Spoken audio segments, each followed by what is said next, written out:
Ito pa, attorney, no? Article 4, I mean, kung gagamit ng common sense, hindi naman dapat ganun kahirap eh. Dahil ebidensya galing mismo ng Vice Presidente. Ang tanong ko pa, bakit umabot ng 6 na trial days? Kasi ganito yun eh. We are lawyers, and then the impeachment court is like a court. Alam namin na hindi naman po pwede like present lang a video without authenticating the scene. Yun yung reason medyo humaba, Christian, na kailangan pa rin i-authenticate i-authenticate yung ebidensya. Like a video, kahit pa like napanood na yan for the past almost 2 years ng majority of the Filipino, hindi yan excuse in a courtroom like the impeachment court na hindi mo i-authenticate yung video na yan. That's why we had to go through the whole 9 yards. Parang yung talagang hinihimay-himay, iniisa-isa yung proseso through kay John Mark Calilong yung pag-authenticate. Yun yung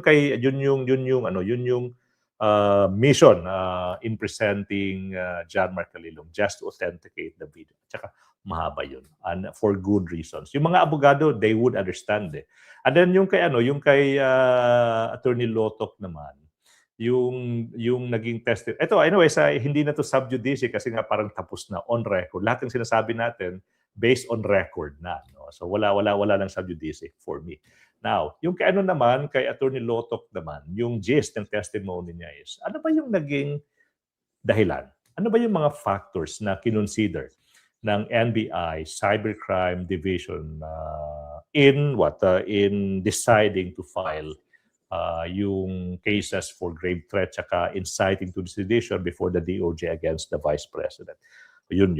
Tsaka yung kay naman, kay NBI Director Melvin Matibag, yung gist ng testimony niya is, ano ba yung mga nangyari after the filing of the complaint by the NBI? Sinabi nila na kailangan pang bumuo ng isang task force kasi nga parang yung threat, ito yun ha, this is based on the testimony of Director Matibag. Sabi niya, yung threat, yung pagbabanta ng Vice President, it transcended into a threat to national security. Yun yung reason ba't humaba. But alam mo, we were given 11 trial days, but we consumed more than half of it lang. Kasi nga we let go of the other witnesses na. So yun yung reason sa mga nagko-comment na ba't naman ang haba, no, to present our hands are tied, talagang dapat gawin kasi nga yun yung sinasaad sa ating rules.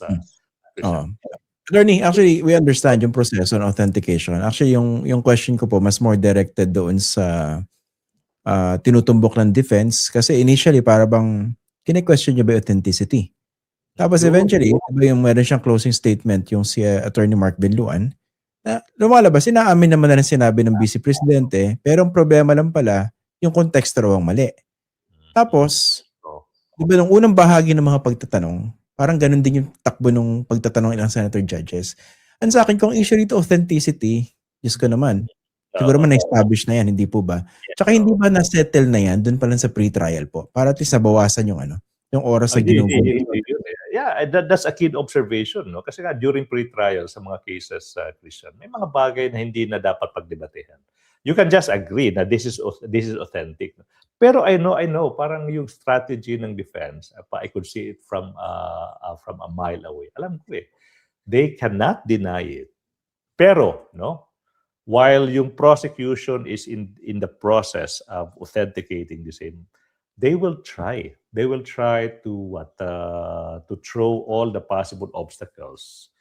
Parang what if hindi maging successful yung prosecution in authenticating the document. Yun alam ko yun, parang yung ultimate analysis nila, ang hirap i-deny. Pero kasi nga trabaho ng prosecution to authenticate this through this tedious process. So they will try to block yung pag-authenticate ng prosecution. What if they will be successful? So mawawala na yung main argument ng defense kasi ng prosecution. So kung hindi na authenticate successfully ng prosecution yung video sa mga videos, yun. So makukuha ng defense yung gusto nila na sa inside the courtroom, walang video of that fateful night where the Vice President made those threats. So they will be successful. Yun yung reason doon na medyo nagiging, sa tingin ng iba, inconsistent yung defense. But I could understand anong strategy nila, Christian. Eh yung mga yung mga side comments, yung mga hirit, tapos binabawa, I withdraw. Diba? Kumbaga para siyang binuksan mo na yung toothpaste eh. Naamoy na yun eh. Lumabas na. Hindi mo na mababawi, hindi lang masasama sa record ng court. Pero nadinig na ng publiko eh. How is that style somehow affecting the prosecution? Alam mo, yung mga galawan, I would term that mga galawan na yan. Parang ako, I've been into this business for mga 15 years. Alam ko na yan. Pero may mas swabing pamamaraan to do that. Siguro parang it takes like seniority, it takes like confidence to do that. Experience. Pero pag medyo bata pa, gagawin na medyo pilit. Parang sablay yung dating eh. Mukhang ganun ba yung nangyari? Mukhang ganun po ba nangyari, to be honest? I think hindi ko nasasagutin niya, Christian. Ang dating sa amin, parang amateurish. Hindi ko I will not use that term. Pero what I'm saying is mas may senior lawyers na that can pull that yung trick na yan. Yung parang isasabihin mo tsaka i-withdraw mo para makalusot. Pero ano yan, makikita mo yan sa mga courtrooms. Pero like what I said, dapat you are senior enough, you are confident enough, dapat natural yung dating. Pero kasi pag pilit, sablay yung dating, Christian. At certain points nung trial so far po, did you also get the sense na para bang yung hindi na-establish ng defense ng other side o baka may pagkukulang sila, kumbaga napupunuan ng ilang senator judges. Kumbaga nagkakaroon sila ng rest back. Okay, so siguro ganito na lang, no? As to without going to particularities, napapansin ko yan na okay, ganito lang para fair, no? For both sides, no? Yung mga we have senator judges, ini-exercise yung discretion nila.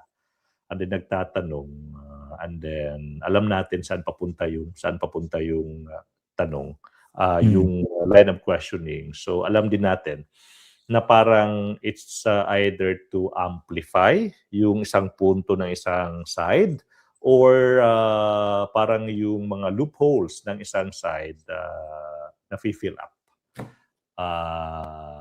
For both sides yung observation na yan, Christian.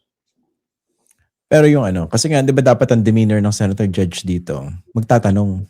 Hindi siya yung magle-lecture o magko-conclude. Diba? Pero yung line of questioning, maano mo rin eh. Parang yung first 3 questions, Christian, yung first 3 questions, napaka-telling eh. Napaka-telling. Alam ko na yan, saan pupunta yung question na yan because of the exchanges prior to that. So parang hindi siya surprising. Hindi siya surprising in an impeachment court, Christian. Pero in fairness, Christian, sa ating impeachment court now, mas discipline pa nga eh. Alala ko yung kay President Erap. In 2001. 2001 tsaka 1990 tsaka yung 2012 yung kay Corona. Mas doon walang parang walang limit eh. Talagang nagagalit pa nga, di ba? Yung isang senator judge, pinapagalitan yung witness. Mas brutal eh, mas brutal. So I have to give this to yung present setup natin. Mas disciplined. I can say that. I do remember yung mga exchanges, no? Kasi na parang naging rin yun, di ba? Teleserye, di ba? Yung kay Erap, tsaka yung kay Corona.